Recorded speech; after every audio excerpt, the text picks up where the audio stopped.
안녕하세요. 반갑습니다. 오늘은 산점도란 무엇인가에 대해서 설명해 줄게요. 자, 수학인보다 정의고 약속이며 생각하는 학문이다. 절대 잊으면 안 되겠죠. 이론적 내용을 바탕으로 여러분의 실력을 쌓아나가도록 하세요. 자, 오늘은 이제 산점도에 대해 설명할 건데 당연히 정의가 필요하겠죠. 산점도라는 것은 이렇게 생각하면 돼요. 자, 보세요. 두 별량 사이의 관계를 순서쌍을 정하여 좌표 평면 위에 나타낸 그림, 이것을 우리는 산점도라고 한다. 그럼 이 두 별량 사이의 관계라고 했으니까, 그리고 순서쌍을 정한다고 했죠. 그러면서 좌표평면이라고 했어요. 그러면 좌표평면을 이렇게 잡잖아요. 만약에 A라는 학생이 수학하고 영어를 같이 수학 시험을 봤어요. 그래서 1회, 2회, 3회 이렇게 봤을 때 만약에 수학은 뭐 80점이고 영어는 70점, 그리고 수학은 90점이고 영어는 80점이고 수학은 뭐 100점이고 영어는 90점 이렇게 맞다고 칩시다. 그러면 이 두 개의 별량 사이를 이렇게 순서쌍을 정하는 거예요. 이런 식으로 어떻게 하냐면 80, 70, 90, 80 그리고 100, 90 이렇게. 그럼 앞에 거가 당연히 수학이고 뒤에 건 영어가 되겠죠. 만약에 위치를 바꿔서 얘를 영어, 이쪽을 수학에 쓰는 건 없어요. 그러면 70, 80 이렇게 바뀌겠죠. 이제 요거 지울게요. 그러면 여기는 80, 90 그리고 여기는 90, 100 이렇게 처음에 정할 때 어떤 거를 먼저 쓸 것이냐, 이 두 별량 관계를 이렇게 정확하게 표현만 하면 돼요. 됐습니까? 자, 그런 다음에 만약에 수학하고 영어다 그러면 여기서 여러분들이 편한 대로 정하면 돼요. 자, 이쪽을 수학으로 볼 것이냐, Y축을, 아니면 X축을 0으로 볼 것이냐 이렇게 볼 거거든요. 그때 여기 만약에 요거 X축 있죠, 여기 가로축을 수학으로 보고 여기를 0으로 이렇게 봤다고 칩시다.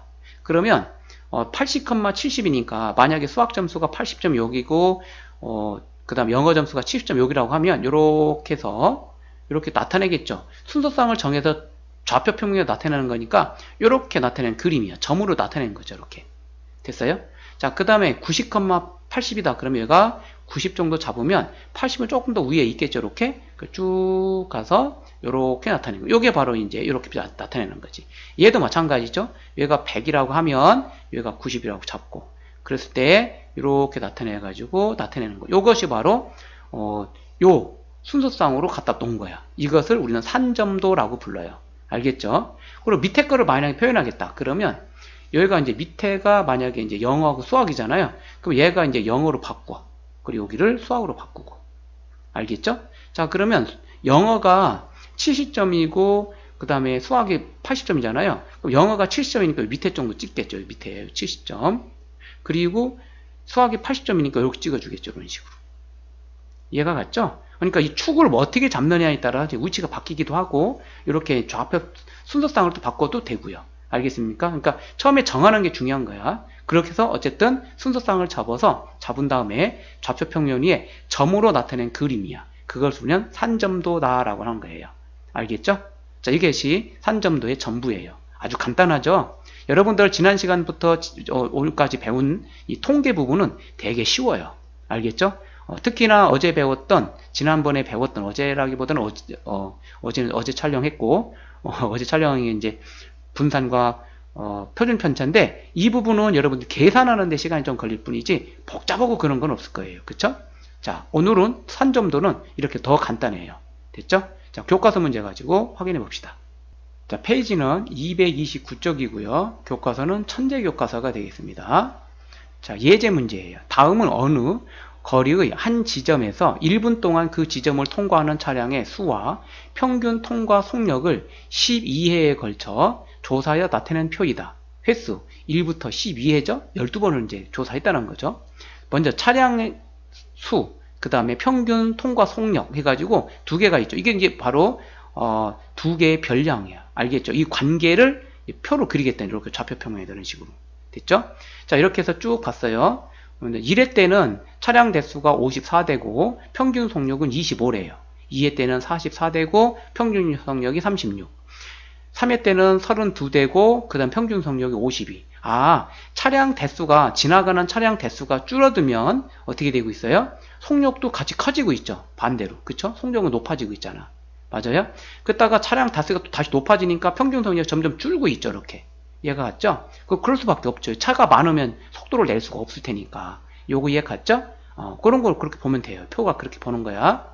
양가로 1번. 위의 표를 산점도로 나타내시오. 양가로 2번. 차량의 수가 증가했을 때 평균 통과 속력은 어떻게 변한다고 할 수 있는가? 라고 했죠? 자, 이거를 이제, 이렇게 보고도 우리가 금방 이렇게, 차량 대수가 주네? 그 차량 속도가 점점 높아지네? 바로 알 수 있죠. 차량 대수가 감소할수록, 평균 속력은 증가하고, 차량 대수가 많아질수록 평균 속력은 증가한다. 감소한다. 이렇게 쓰면 되는 거죠. 그죠? 어쨌든, 나타내고 평가하라고 했으니까 한번 해봅시다. 여기가 표가 나와 있죠? 요거는 나와 있으니까 같이 봅시다. 봤더니 여기 보니까 가로축을 보세요. 가로축은 차량 수고, 그 다음에 세로축이 이제 평균 속력이죠? 차량 수 평균 속력. X, Y축이라고 보면 돼요. 54,25죠. 순서상 쓰면 54,25. 여기는요, 44,36. 이렇게 쓰는 거예요. 별거 아니죠? 그래서 54. 첫 번째, 1회 때는 54일 때 25니까 여기다 찍었죠. 이렇게 쭉 가서. 모눈정이 여기. 잘 보입니까? 여기서부터 하나, 둘, 셋, 넷. 54일 때 여기. 됐죠? 그런 식으로 간 거예요. 2회 때는 44일 때 36이래. 2회 때는 44면은 바로 밑에 있죠? 44일 때 36. 44일 때 54, 55고 여기고, 그 다음에 34니까 36이니까 35죠? 여기부터 한 칸 내려간 거 여기지. 알겠죠? 이렇게 점점점점 찍는 거예요. 시간 많이 걸리겠죠? 아마 눈 아플 거예요. 하나씩 찍으려면 갖다 보면서. 알겠죠? 이렇게 순서상 흩어져 막 뜨다 보면 이런 식으로 되지. 차량의 대수가 많아질수록 속력은 점점점 줄어든다는 걸 알 수 있죠. 이렇게 볼 수도 있지만 이렇게 그려놓고 보니까 어때요? 산점도를 그려놓고 보니까 아주 편리하죠? 보기가 이렇게 되는 거예요. 이럴 때가 산점도를 쓰면 편리하다 이거죠. 알겠죠? 오케이. 자, 이게 교과서 문제였고요. 그러면 이제 본 문제로 봅시다. 자, 그 밑에 있는 문제입니다. 다음은 2018년 평창 동계올림픽 대회에 참가한 12개국의 금메달 수와 은메달 수를 조사하여 나타낸 표이다. 여기서 보면 금메달 수와 은메달 수 있죠? 요게 이제 두 별량 사이의 관계라고 보면 돼요. 알겠죠? 자, 봤더니 노르웨이는 금메달이 14개고 은메달이 14개야. 독일은 14개, 10개 쭉 돼 있죠? 쭉 갔습니다. 그런데 우리나라 같은 경우는 금메달 5개에 은메달 8개 이렇게 나와 있네. 그죠? 위의 표를 산점도로 나타내시오 이렇게 나왔거든요. 그러면 산점도를 그리려면 가로축과 세로축을 먼저 정해줘야 돼요. 봤더니 조금 올려도 되겠죠? 앞에 있는 게 금이야. 여기 있는 게 금이고 뒤에 있는 게 은. 얘도 마찬가지죠. 금, 은 이렇게 보면 되겠어요. 자, 그러면 여기 금이네. 가로축이. 세로축이 은이고요. 그러면 14,14니까 14,14면은 요 정도 찍히겠죠. 간단하죠? 그 다음에 14에 10이야. 14에 10. 쭉 여기죠. 그죠? 요 10, 여기. 그 다음에 11에 8. 엄청 재밌죠? 이런 거 어렵진 않잖아요. 쭉 올라와서 여기네. 그쵸? 8. 그 다음에 4,5. 일본은 우리나라보다 못하죠? 4,5. 4,5. 요 정도 나오겠다. 그죠? 그 다음에 3,2. 3,2. 여기서 3에서 2칸 들어가. 3이죠? 3,2 여기. 됐죠? 이런 식으로 나타나겠다. 쓸 수 있죠? 자, 그러면 금메달 수가 증가했을 때 은메달 수는 어떻게 변한다고 할 수 있는가요? 물어봤어요. 자, 금메달 수가 이렇게 증가하니까 은메달도 같이 높아지고 있죠? 그래서 뭐 써주면 돼요? 금메달 어떻게 변한가? 증가했을 때 어떻게 변하냐 하겠죠? 증가한다라고. 전반적으로 한다 써주면 되겠다. 그죠? 증가한다 이렇게 써주면 정답이 되겠다. 특별한 거 없죠? 증가하고 있는 거 맞잖아. 알겠죠?